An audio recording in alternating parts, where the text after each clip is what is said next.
Hi guys, today's video or tonight's video. I'm recording this pretty late. So today's video, I'm trying to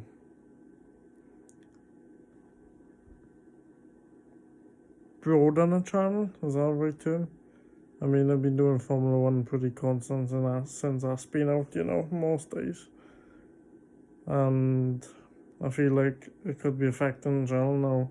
I want to thank you guys for supporting my recent video about boxing, over 100 views. First time I've had anything near that for months. In terms of that, I think all of my boxing videos attract some attention because some people genuinely want to see how I improve. Some people just take the piss. Whatever, it's each to their own. As long as I'm doing what I enjoy, I don't really care. But this is gonna be a quick review of Fight Camp week 1. I can't speak. So to start off with, we have Jordan Gill and Rhys Bellotti. Rhys Bellotti tried, and first of all, when I first watched it, I was giving Gill a touch too much credit, and the first time I watched it, I had 98, 92, but it could have easily been 97, 93. I'm not saying it was a close fight, but I didn't give Bellotti as much credit as I should have. But at the end of the day, Jordan Gill won. I thought it was a good display, and he moves on possibly to not domestic level, just above. I'd like to see him try for the European title or get some good international opponents. And you could argue should be undefeated. Still young, but I say argue should be undefeated. The loss was a loss, hell or not, it's a loss. But I'd like to see him go to European level now, or maybe, as I said, good international opponents. Next fight, Dalton Smith and Nathan Bennett. I discussed these fights in this boxing group, and there was criticism from Nathan Bennett about his record, very padded, and it wasn't a step up. I mean, and I thought it was a step up, and fights like that should be made precedent for future prospects, because an obvious thing I can think of is Anthony Fowler. I mean, yes, you had Craig O'Brien. He was undefeated on the White Park undercard. I still can't believe that's 2 years ago. How time goes by. Yeah, he was undefeated, but he was a beat side. I don't think he was coming to win. He was coming to go the distance. But we had a guy, Nathan Bennett, who genuinely wanted to win. He wanted the contract with Matchroom. And he gave it his all. Big knockout. I mean, I rate Dalton Smith. I think, and not just based off a win, I think he's got good boxing skills. I'd say I don't want to say he's a bit small for the weight. He is on a bit of a small side. I mean, we're in the days now where the 140 pounders are as big as the welterweights, and they're just lankier welterweights. And what I mean is, lanky for me is like you're tall, skinny, etc. Might mean different. So they like welterweights, but they just got less body fat and longer bones, but less dense bones. And so I think he's a tad small for 140. Like height wise, I mean, a lot of his opponents will be taller. I think he's about 5'8", 5'7". Like Nathan Bennett was about 5'10", 5'11", I think. I think he was, yeah. Came to win, give it a go. Fair play. Like I said, precedent for future prospects now. It's like Cheeseman, jumping straight from British to European. I would have liked to have seen Cheeseman manage better and have some good international opponents than a European. I think the management of some of his prospects has been pretty poor. That's one place where I like to criticise Eddie a bit. But whatever. It's not a be all and end all. Next fight, Wardley and Villely. Now, I was quite intrigued in the build-up, you know. I mean, the trash talking was pretty funny from Villely. I felt he was right in what he said, actually, in a way. I mean, it's what you want. Wardley bowled over a lot of journeyman, and that was his first live in inverted commas, because I'm going to tell you what happened now. So, I thought Villely at 224. I thought 224 was better for him because he did come in about 230 for that Phil Williams fight. Albeit Phil Williams is a good durable journeyman. 224, I don't think he can handle the extra weight. And he's one of those guys that's just sadly in between cruiser and heavy, and he can't quite make cruiser. He should probably be about 210, 215. But 224 is heavy on his feet. Time's ponderous. His foot speed was slow. His hand speed was, I guess, alright. But Fabio Wardley's quite fast and athletic for a heavyweight. But yeah, I could moan about Villely all night if I wanted to. For me now, he's that gatekeeper heavyweight. I mean, there's a lot of good British guys you could put in with Villely. Gorman, Cash Ali. Trying to think of the other one around that level now. Nick Webb. I think there's great fights to be made around that just below British level if he wants to jump in as a B-side, or if he wants to just retire. Because sometimes, guys, when people come off a loss, they not egos, but their pride doesn't want them to just turn into a journeyman when they know they're better. There's a lot of good journeymen out there that shouldn't be journeymen, but they've been managed a bit incorrectly. And I'm not saying, alright, I will say Simon Villely was managing correctly. I mean, he was 8-0 when he got chucked in with Breedis. Yeah. In terms of, so I'll stop criticising him now and praise Wardley, which I should. Great performance. I mean, he showed an ability to box at a slower pace, albeit. I mean, instead of bowling over journeyman. And he boxed quite good, you know. Let's put it into reality, guys. Villely won a couple of ABAs, good boxer. I thought he'd done excellent throughout jab. For saying his jab with jab, don't knock, and he was out jabbing Villely. When he needed to, he could use his athleticism, and the fact he didn't use his I like the fact he weren't doing that stupid thing with his head and his feet as he tries to do with the lower level opponents, because I think against higher level opponents, which require you to think more, be more defensive, use more energy, the things like I use more energy.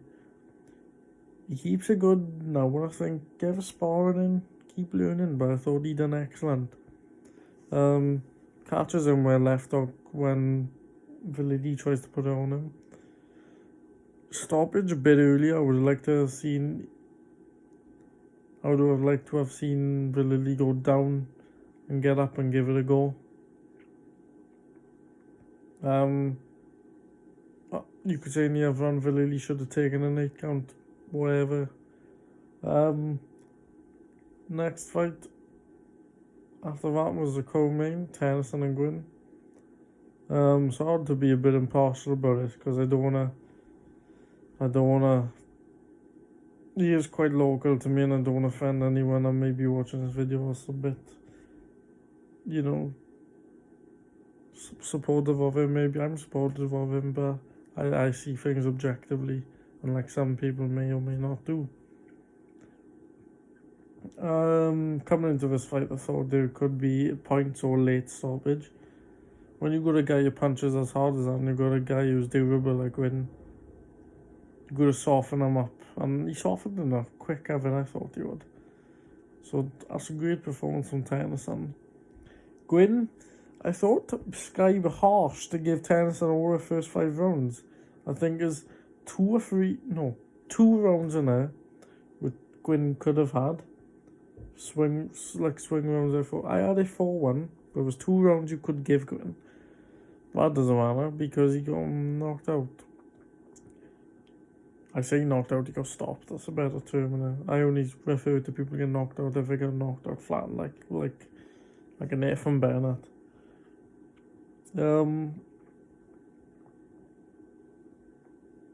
So yeah, Gwyn, I think personally, and this may be harsh, but they give Gwyn too much credit for going 12 with Codina.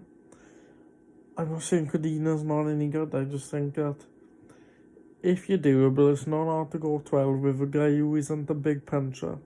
And look at it now, guys, he's moved down to super feather. You know,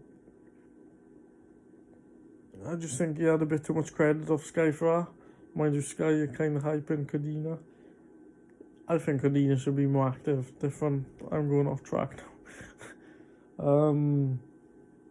Good performance from Tennyson, I'd say. It weren't like a bombarding performance. I think he boxed well. Sometimes he used his smaller height to have the advantage. Nice way to double his jab in, head and body. I think Tennyson, Gwyn was right before the build-up, or he just didn't execute it. Tennyson's there to be hit, and against the top guys, the fact that Arian's called out, was not called out, but suggests how handling Linares, I think he should just shut his mouth, bro.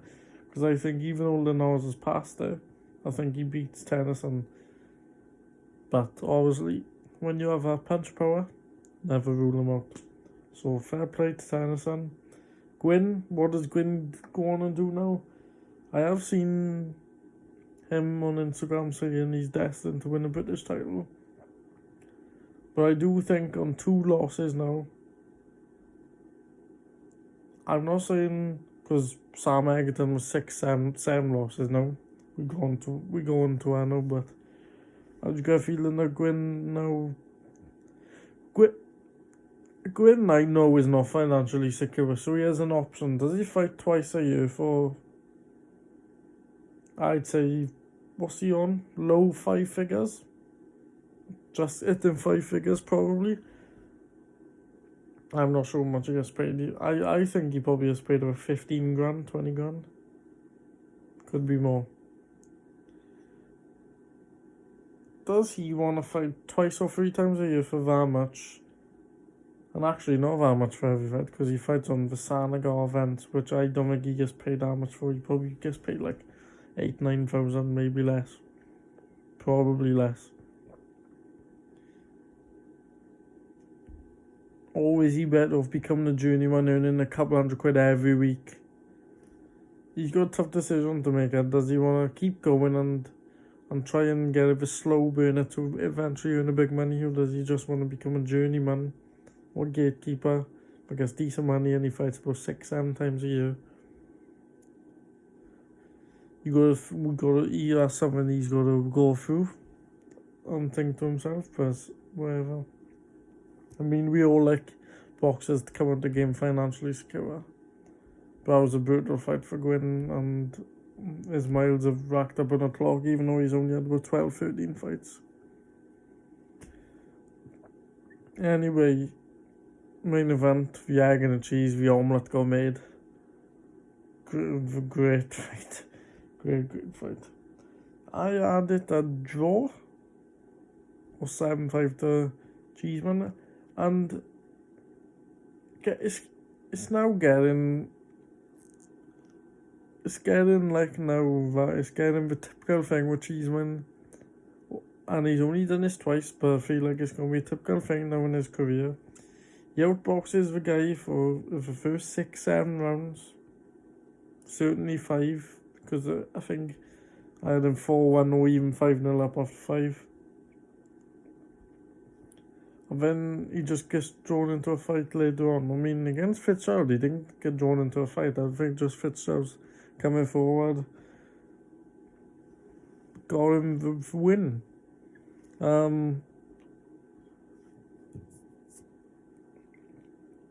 Eggington got hurt in the second, he got hurt in the last. Eggington is a solid, like, he's just 7 losses, but he's a solid, like, just below European level guy. So, like, a top, he's like fringe European level, and he's that guy who'll always give you a great fight now. Like Eggington, and I seen a great comment on Twitter earlier. I mean, they could just be licking his ass, but it's the God's honest truth. They could just say no, feed him to Fowler. They could, or and I don't think this makes no sense to have a rematch with Cheeseman. I mean, rematches at high levels are better than rematches at low levels, which just hold up careers. Like, I think the 3-fight deal with Wilder and Fury just holds up a heavyweight division for me. It was a great fight. The first 5 rounds, Cheeseman outboxed him, you know. Sorry to be repeating myself. Eggington never looked out of the fight, even when he was getting outboxed. And he must have a good advice in the corner. They didn't show the corners speaking. I think Eddie said it was probably with Mike's, where they must have told him to use more head movement. And when he did, and when he was getting success, he was countering off a head movement. I gotta try and hurry up this video, guys. I'm going on. I didn't want this video to be as long, and I wanted it to be over 10 minutes long, because the battery's gonna go now. Yeah, counted off a head movement, jabbed with him, hurt Cheeseman in 12. It's the first time I've seen Cheeseman visibly hurt. When I left hook, don't know where you go off him. The trouble is with Cheeseman, yes, he can outbox, but he does not have the power. Eggington might say different because he hurt him twice, but he does not have the power for people to respect him, because yeah, he can outbox you for 4 or 5, but I think once his freshness is gone, you will start walking through him and landing your own. But it was a great first week. If I can't pass my review, next week I may do a review. The next week's card is slightly disappointing. We've got Jonathan Harper, great women's fight. I mean, I'm not a fan of women's boxing really. Tolley and Billum Smith. I think Billum Smith will take him out in a few. Tolley's a light heavyweight who struggled to make light heavyweight to win up to cruiser, so he could probably, I could say he could make probably 180, 185. So I think he's not far off his natural weight at 200. Whereas Billum Smith probably comes down from 215. Comes down from about 15.5 stone probably. Billum Smith got beat by Vidal in those amateurs, actually. That's a fun fact. Because I'm sure a couple of you guys who don't watch boxing know Vidal. So I think Billum Smith takes Tolley out in a few rounds. Fowler and Harper. I think Harper is a similar opponent to Nathan Bennett. The records are similar. And then we got, actually can't remember because I'm not, you can tell I went interested in how many other fights I can't remember. So I'll go wrap up this video now. This video now seems rushed, but yeah, battery's gonna go now. So thank you for watching, guys. This will be uploaded Tuesday probably. I might make F1 stream Monday night. If not, then this will be the on the Monday or Tuesday. Take care, guys. Peace.